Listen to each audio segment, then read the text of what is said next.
Hey everyone, it's Rabbi Greg, and welcome to another Torah Tuesday. We are going to, well, I should say you will have a fishbowl view as I create a source sheet, which we will study together on Saturday. Now, this week's Torah portion has a really big and monumental event. It is the encounter at Mount Sinai. It's when Moses goes up on the mountain. He comes down, he talks to the people, that there's thunder and lightning. For people who are really into kind of the theology and for belief in God as like a big part of their Jewish practice, this is a really big deal. This is kind of where there was an encounter between the people and the divine, unlike any other.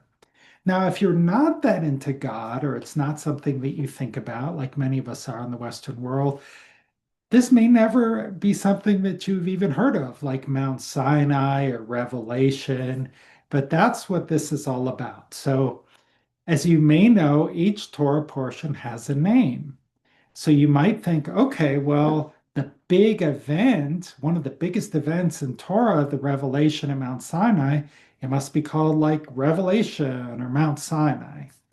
But no, it's called something else. It is called Yitro. And the reason for that is I'm going to set up the share. The naming convention for, I'm going to just close this. I've been doing a little bit of looking ahead. But the naming convention is, see, here's our Torah portion, or our Parsha, is that it is named after like the first or second word. So this is Vayishma Yitro.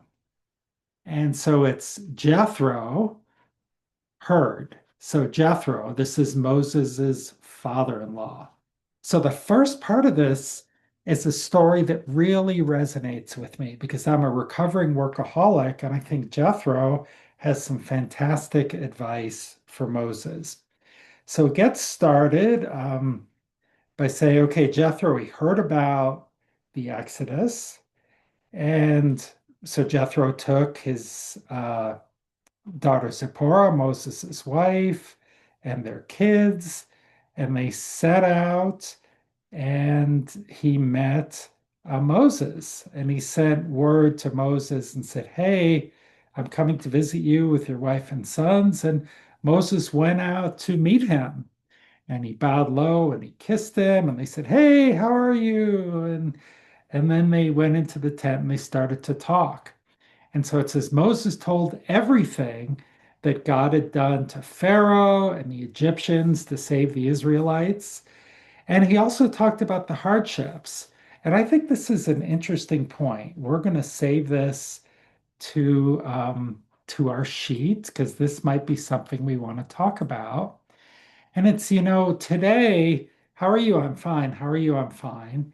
And often people aren't honest about the hardships that they have gone through. They're not talking about like what's real and what's really going on. We could take a quick peek at the commentary. So, I'm not going to go into the commentary on this one that much. Let's keep going with our story and maybe we will come back to that. So he told them everything. And Jethro rejoiced over everything that God had done, and God gives a blessing, or Jethro gives a blessing. And he says, it says, Vayomer Yitro. So Jethro said, Baruch Adonai. Now, today, a lot of Jewish people, especially those observant, they would not say Adonai. They would not say, they would just say Hashem for the name. And you may hear them say Baruch Hashem, like, oh, my daughter came to visit, Baruch Hashem, blessed be God. So it's interesting that that's kind of right here in the Torah. So that's a point that I might want to make during Torah study. We're just kind of gathering things that might be interesting for us to look into. And then he says, now I know that God is greater than all gods by the results of the schemes against the people. And Safaria has this note, but the meaning of the Hebrew is uncertain. So they're trying to kind of figure this out. So many of us kind of struggle to understand Hebrew, but even Hebrew scholars don't really know the name, don't really understand what all of the Hebrew, what this ancient 2,500-year-old language is trying to tell us. So I'll add this to our sheet.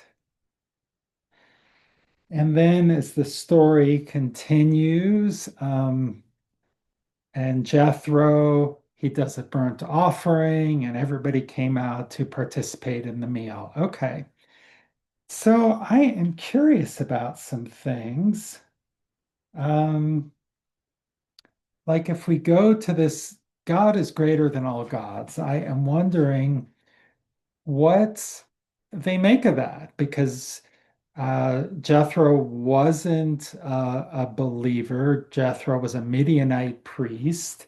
He was an idol worshiper, and he's saying that the divine is greater than all the other gods. So, what do the commentators have to say about this? Um, okay, greater than all the other gods. He had a full knowledge of every idol in the world, and he left no idol unworshipped. Okay, that might be interesting. We'll add that. Let's see, what else? Um,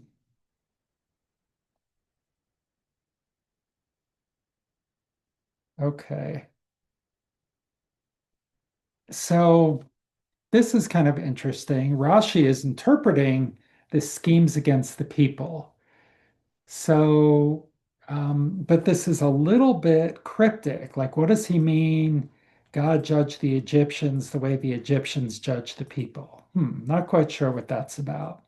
See what Ibn Ezra had to say. Um, so nothing really here that stands out for me. Some references to other things in grammar. Okay, what about Ramban? This is covering a lot of ground again. Um, there's some things in here, like maybe it's the way Pharaoh commanded the midwives to kill the male children, and so then God went and killed the male children. This is also, I see this is interesting. Onkelos translated, it's talking about an Onkelos translation. So let's go look at that. What is that talking about? Well, it's something called the Targum. So if we go here under Targum, and here's an English version. Basically, the Targum was they translated thousands of years ago the Hebrew into Aramaic. And this was the equivalent of when we translate the Torah into English so we can read it. Or the people in France, they might translate it into French or German because they wanted the Torah to be accessible and people didn't read Hebrew, they read Aramaic. Okay, so now what we see is the English translation of how they translated the Aramaic. And what's interesting is it's probably very close to what was meant in the original Torah. What was the sensibility of people from a time that was much closer? So here it's the Aramaic translated into Englishes. Now have I known that the Lord is stronger than all gods, for the very thing by which the Mizrahi, so that's the Egyptians, wickedly would have punished Israel by drowning them in the sea, upon themselves came the punishment in being punished in the sea. Okay, so that's kind of juicy. Let's add that. So, in other words, because the Jewish baby boys were thrown into the Nile and drowned, now God has drowned all the Egyptians. The evil that they sought to put on others was put on them. Okay, any other commentary that we want to look at? There was one that I thought sometimes his Cooney, a 13th century commentator. So what did he have to say? Um, So, okay, God of Israelites is greater. And so oh, this is kind of interesting. It's sort of a very logical explanation. Again, it's talking about the drowning of the babies. Okay, so maybe we'll add this to the sheet. That might be redundant with what we just saw in the Targum and the Aramaic, but we can, I will go back and re-edit the sheet at the end and figure out what the most interesting pieces are. Okay. Um, so let's keep going on the story. So what happens? Well, okay, so Jethro makes a sacrifice, and then Moses goes out and does his job, and he sits all day answering people's questions and adjudicating conflicts and things. And people kind of stood around waiting their turn. Um, and he's saying, "Well, what are you doing? Why are you doing that to the people? Why do you act alone while all people stand about from morning to evening? So why do you act alone?" That I find interesting because let's see, where's the add to sheet? Here it is. As a recovering workaholic, I felt like I had to do everything myself. And it was so important, and I couldn't take the time to kind of train other people. I couldn't trust other people to do the job right. Okay, so then Moses answers, well, it's because people come to me to ask questions of God. And when they come to me, I decide between one party and another, and I make known the laws and teachings of God. Okay, fair enough. However, Moses' father-in-law says, the thing you are doing is not right. So something about that translation didn't sit right with me because not right, it suggests that it's like immoral in some way. Okay, and I look at the Hebrew and it says lo tov, not good. So maybe a better translation is the thing you're doing is not good. So first I'm going to add this to the sheet. Okay. And then let's just take a look at translations. You can see all kinds of different translations. Hello, it's Lila, the kitty who wants to be part of everything. Um, so here's our currently selected 2023 translation. What you're doing is not right. Same source, not right. This one's kind of interesting. Then Moshe's father-in-law said to him, not good is this matter as you do it. That's kind of more of a little, not good is the thing that you are doing. So, some ways I kind of like that one better. The thing you are doing is not good. Here we go. Another one. The thing you were doing is not good. So I might just make a little note in the sheet. I don't think I'm going to um, do that right now, but there's something not good about this translation because I think it is kind of a moral issue. We can also click on Tov and see that Hebrew dictionary comes up, and it says to be good, joyful. Um, this is kind of the verb form. Here's the adjective form. Again, it's good, excellent, rich, better.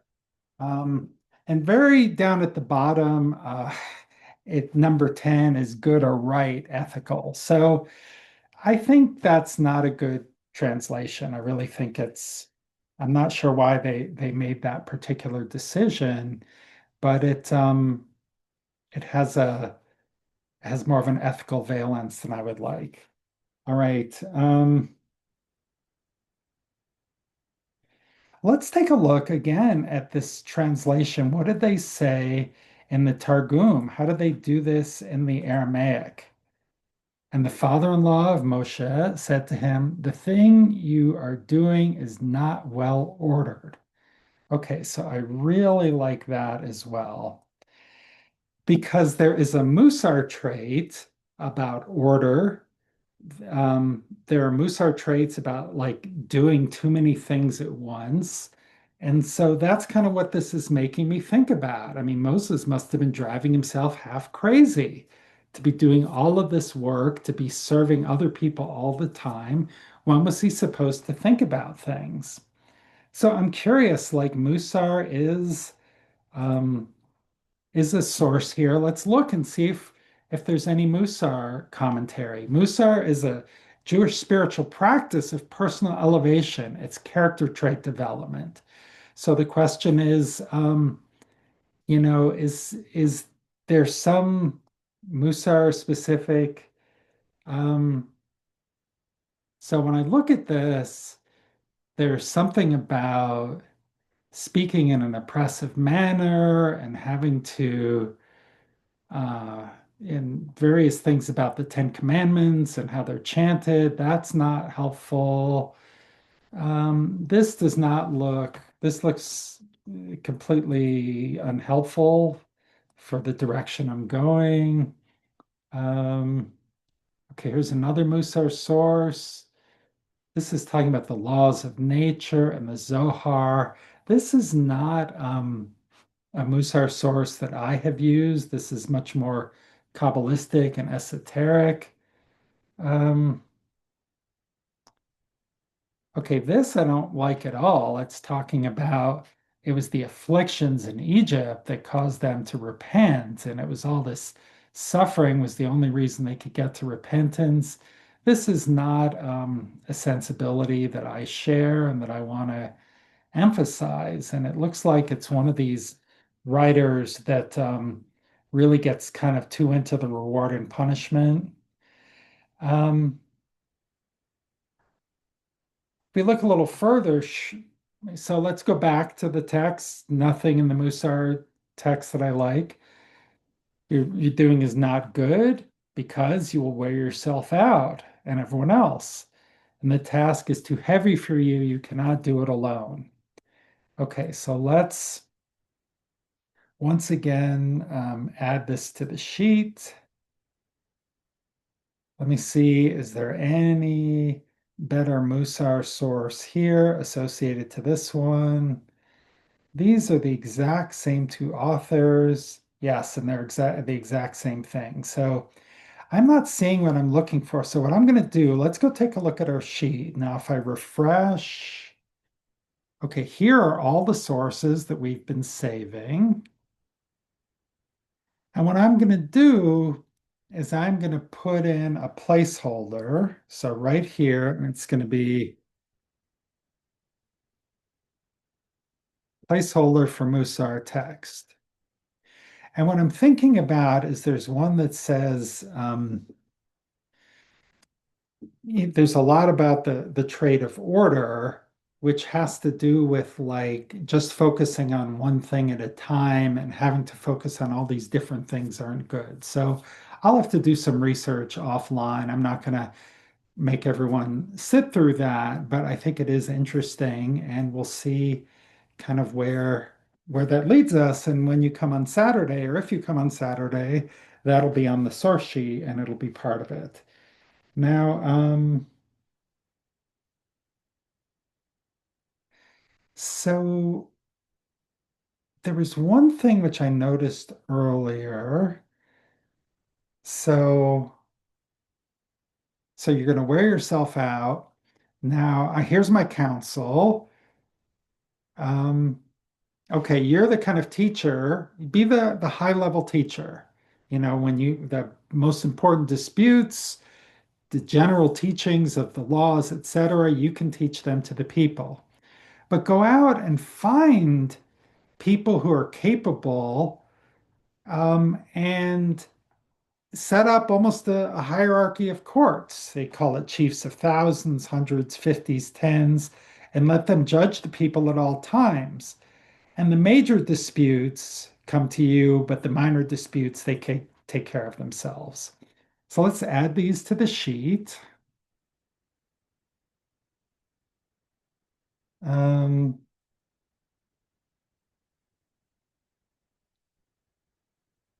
okay, so you're if the And I really like this idea of letting people share the burden with you. That's important. So I wonder if what it has to say about, being the teacher of the laws. Okay, there's nothing from Rashi.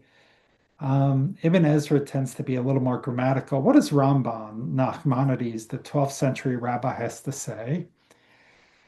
So you'll teach them the laws and show them the way they should walk or the way they should follow. So it's like you want to be teaching the high level stuff. You want to um, you want to teach that to them.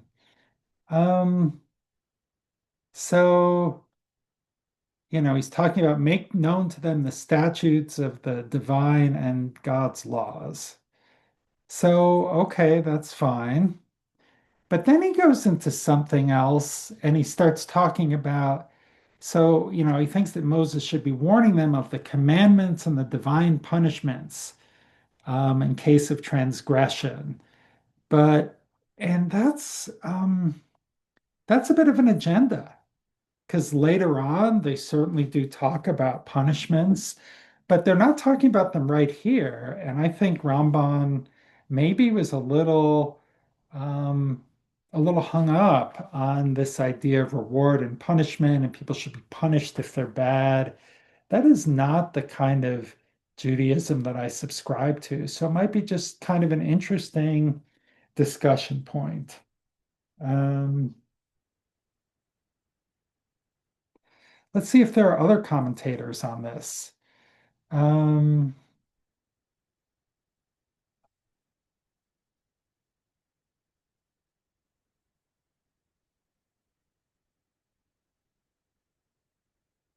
okay.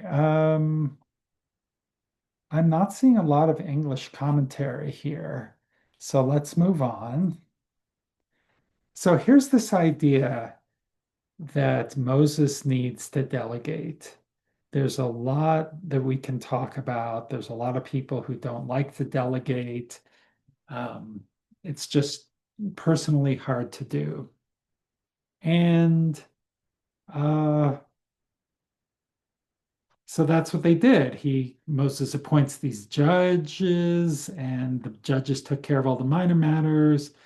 And then the difficult matters they bring to Moses. And then Moses bade his father farewell, and his father returned to his own land. So, one thing that I noticed when I was doing a little background research, we're going to add this to the to our sheet again. And I was just kind of talking about this reward and punishment agenda. And then here he's going back to his land for the purpose of making proselytes of the members of his family. So somehow this is turned into Yitro has converted. He's become Jewish and he's going to make converts out of all of these other Jews. I'm going to add this to the sheet.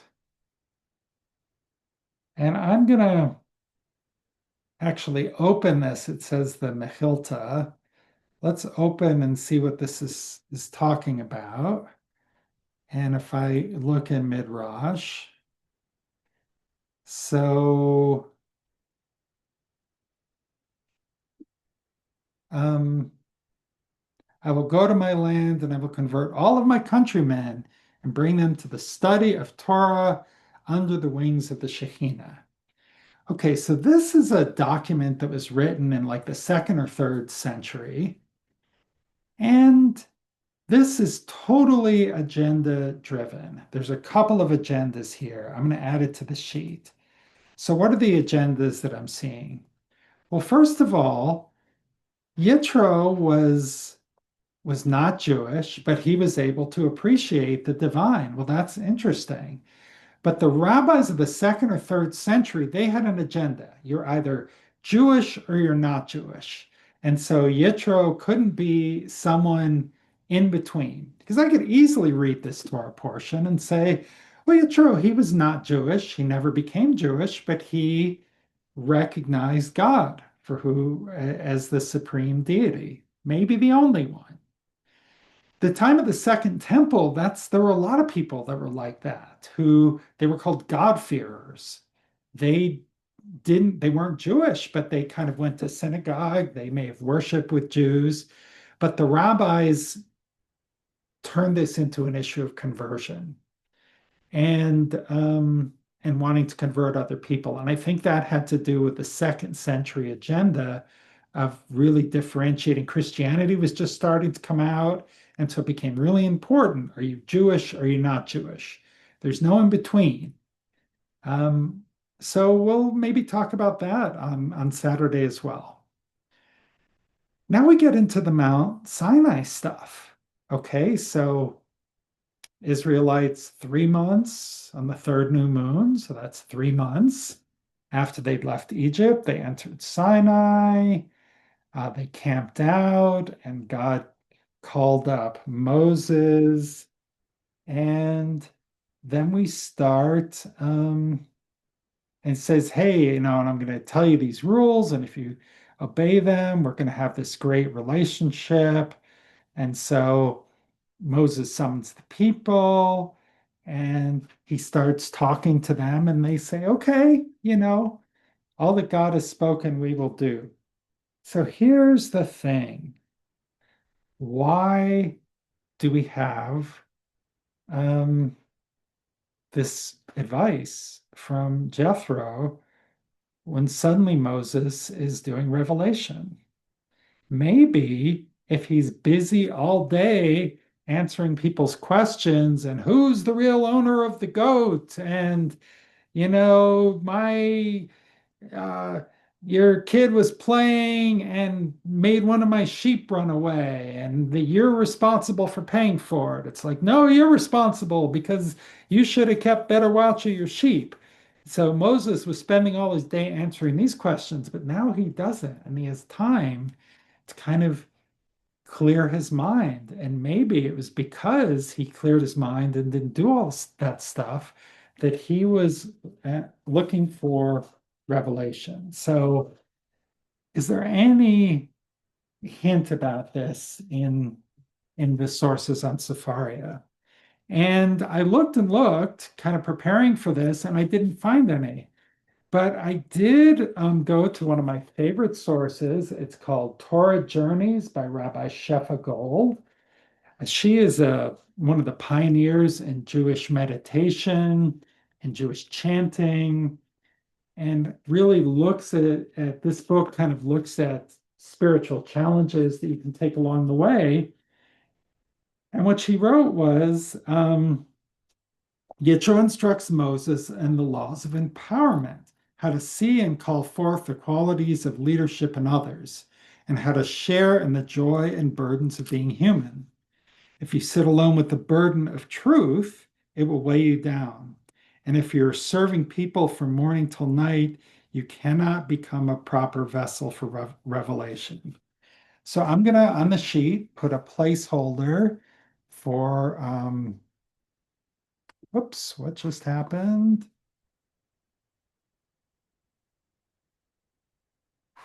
Okay, here we go.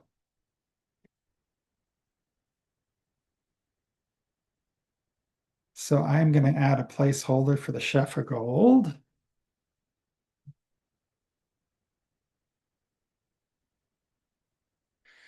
Now, is that where we want to end? Maybe. That could be a really nice discussion. That could be a nice ending point. Let's just kind of look ahead. There's a lot that's happening here. There's thunder, there's lightning, there's people needing to purify themselves, there's all kinds of stuff. And then look at this. God comes down and says all these words. I'm the eternal. I brought you out of Egypt. Have no other gods besides me. For those of you who are somewhat Jewishly informed or are total Torah nerds like me, you will recognize that this is the Ten Commandments. So there's no other God beside me. Do not make a graven image.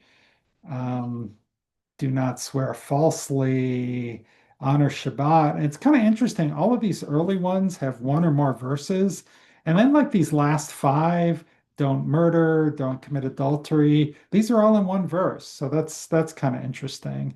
I'm not going to get into that though, because it's a little bit off topic. It's not really on this theme. Um, so kind of some elaborations, don't make gods of silver or gods of gold. Just make an altar and you can do sacrifices there. And then it kind of ends with this really interesting do not ascend my altar by steps that your nakedness may not be exposed upon it. So we have had career advice. We have had the most direct encounter between the entire people and the divine. And now we're saying, be careful not to ascend my altar by steps that your nakedness may be exposed upon it. And I don't know, I kind of sometimes like to add kind of things that seem kind of weird and I don't know, goofy maybe is not quite the right word. But let's just see what Rashi has to say. When you ascend the altar, do not construct it of set steps. Okay, that your nakedness not be uncovered, because on account of these steps, you will have to take large paces, and so spread the legs.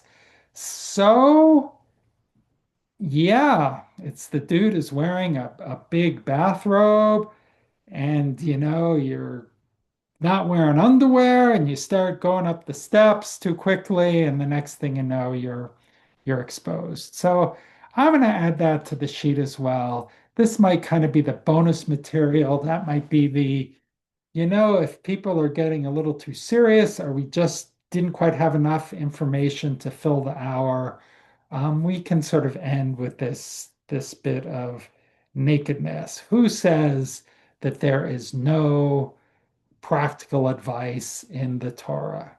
There you have it. Be careful, if you're not wearing underwear, that you don't get exposed. Thank you so much for being here today. If you would like to join us for the Torah study on Saturday, please head over to rabbigregmarcus.com. Sign up for the email list. We'll send you the Zoom link and you can participate in the Torah study. If you've watched this far, again, thank you so much. Please subscribe to the channel. You can get notified whenever a new video comes up, and eventually we're going to start live streaming these. And finally, give this video a like if you've made it this far and you like it, so that YouTube shows it to other people. Have a great day.